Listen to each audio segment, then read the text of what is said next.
Bravo'da belə bir oyun quraşdırıblar.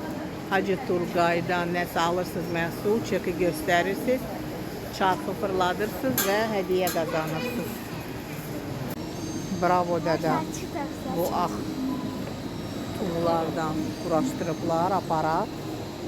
Yəni kim sevirsə, bunlar çox düzlü olur. Burada hazır çekib qoyublar. Və yenilikdir. Bravo'da mən görməmişdim. Biz Hacı Turqay məhsullarını alırıq onsuz da ona görə. Aha, buyurun çeki verək. Dayan Fərxad, dayan. Ha, fırat. Qəşən fırat. Yəni burada hədiyyəsiz qalmırıq da, yoxsa? Görək nə uduruq.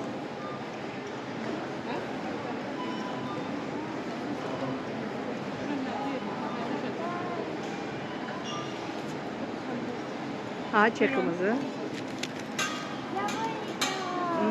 Da hediye kazandık.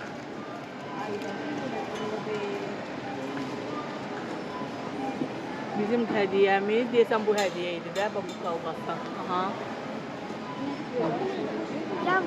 Da, gör hediyemizi versinler.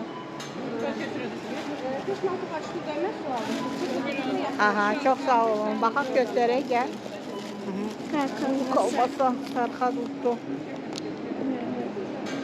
Tarifi falan baxaq, hamısı təzədir. Yazılı 23.05. Çok. Besplatно. Başlayın. Dostlar, birçok bravo, büyük bravoların önündeki parkovkalar pulsuz idi. Sonra pullu elədilər, çoxdan pullu olub. Bizim bu Oasis Bravo ise buradan çıxış yoxdur. Yalnız giriş eləyiblər və pulludur. 1 saat demək pulsuzdur. Əvvəl hər iki tərəfdən də həm girmək, həm çıxmaq olurdu. İndi yəqin ki orada giriş eləyiblər. Buradan da çıxış olacaq və pulludur parkovka. Yalnız 1 saat pulsuzdur. 1 saat pulsuz, 2 saat 2 azın.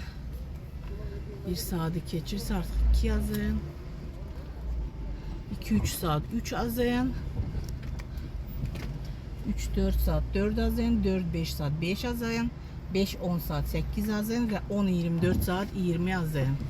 Tak, indi bizi də yoxlasın. Biz az qalmışıq, açdı. Все.